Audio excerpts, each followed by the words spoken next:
Hello, it's Ken again here with another look at the 80s. The year that this time is 1983. So we've got various vinyl albums and CDs and stuff to it. This is purely my sort of personal take on what I think is the most influential to me and the ones I like the most and almost played at the time, or the ones that affect me now from 1983. As always, if you like what you see, subscribe. Any comments? Any albums you think, oh my God, why hasn't he put that one in there? Stick them in the comments. It's all a matter of personal taste. This is after some thought. This is what I think. So we got 10, the top 10 sort of, not in any particular order, in sort of the order of they were released roughly in that year. And I got a few bubbling unders as well. So without further ado, let's get on. I hope you enjoy this. So straight up is a very influential synth pop band, Eurythmics. This is the one that broke big for them. Sweet Dreams, some two classic tracks on it. Obviously Sweet Dreams itself, and the other one there, which escapes me for a minute. I've forgotten, but there you go. That's what age does to you. But it was very. I played this a lot at the time. Just my music taste would expanded a bit in the 80s and the synth and stuff like and electronic sort of music, and this really kicked me off. It's a brilliant album. It's still played a lot now. So they go Rhythmic Sweet Dreams. Next up is an old favourite of mine. When he first took over from Ozzy Osbourne, giving it away a bit, yeah. There's a lot of doubters and stuff, but I loved Ronnie James Dio's voice, one of the greatest singers of all. He's up there with Paul Rodgers, etc. For me, is the greatest rock singers. So this creeps in. This is Live Evil, which divides people to say this is the super deluxe edition, was released a couple of years ago with the original mix, the new mix, and all that sort of stuff. It's a fantastic album. Some of the Black Sabbath old Aussie tracks don't lose anything with Ronnie James and Nib and stuff like that. I really love that, his versions of it. Fantastic. So that's Nib, but that's Live Evil, Black Sabbath at number 2.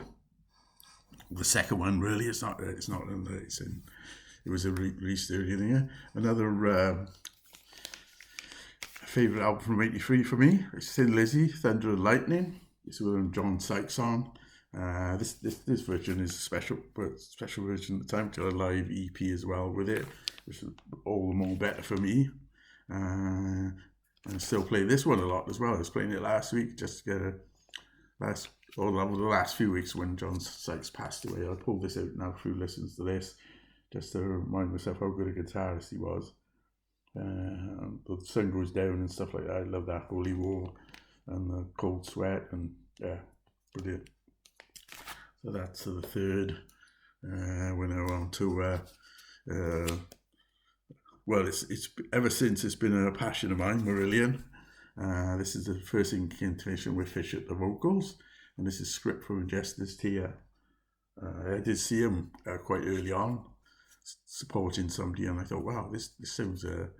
It did a bit Genesis, obviously, was there in comparisons, but and then they went on to be obviously a very different band. Well, not a very different band, but a different outlook on their proceedings when H took over singing the vocals. But this is still a fantastic album.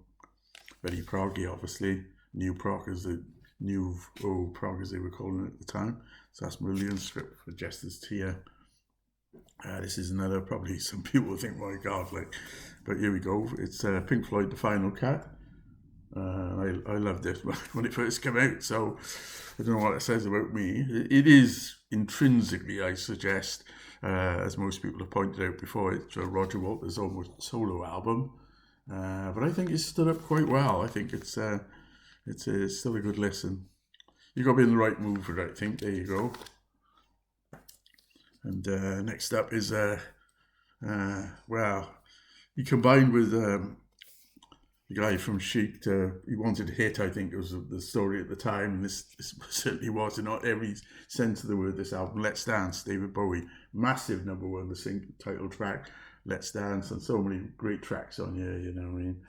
It's China Girl, and and even the cover is quite outstanding. It's striking. There you go. There's the back. So that's in there. Let's Dance, David Bowie. Peace of Mind, Iron Maiden. When Eagles Day kicks this off, it's one of my favourite tracks in Entertainment Land, and there's so many good songs on here. Great cover as well. What's not to like? Peace of Mind, Iron Maiden. Talking of this man himself, Dio, Holy Diver. This is deluxe 2 CD edition. I have got vinyl. One of the ones I lost over the time.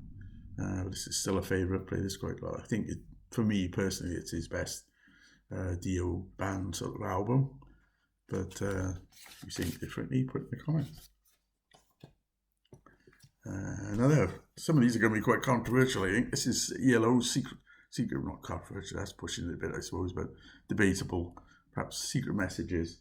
This was when it was in prototype and sort of demoing it and all that. It was going to be a double album, and I sort of wish they stuck with that, because some of the outtakes on the CD and stuff we got, they're quite interesting. And I think the tracks were used in later albums as well. I think the Secret Messages was a response to some people in America, surprise, surprise, saying that they were putting backward messages on some of the records and stuff. There you go. So that's Secret Messages. Rock and Roll King is a great single. There's a lot of strong tracks on here. 4 Little Diamonds, Secret Messages yourself. So that's ELO there. And the last of the 10, I whittled it down to Genesis. It's just called Genesis. Fantastic track. Mama and Home by the Sea and Second Home by the Sea. A bit of what was to come with the Legally Alien. Not my favourite track on the album. It sort of lets it down a little bit, I think. It's only my opinion. But it's still a decent album. And I'm bubbling under ones. Get them from under that part of there now. We'll put more on top of. First up is Big Country, The Crossing. Fantastic first album. In a Big Country, Inwards, Chance. Chance is a brilliant song. Lost Patrol, Fields of Fire. It goes on and on. There's not a weak track on here. Fantastic album. Next up is another. Some people hate this. It's one of those Marmite albums. It's Trans. Neil messing around with electronica. I believe Niels Lofgren's on there, yeah, as well. Bruce Palmer, Ralph Molina. Little Thing Called Love, Computer Age, We Have In Control, etc., etc. Still an album I play at least once a year, I think. And finally, Thin Lizzy again, live. This is off the tour for Thunder and Lightning. It's a cracking live album. Very recommended if you don't hear it. So that's 1983 in my 80s years video series. I'll be on with another one soon, so take care.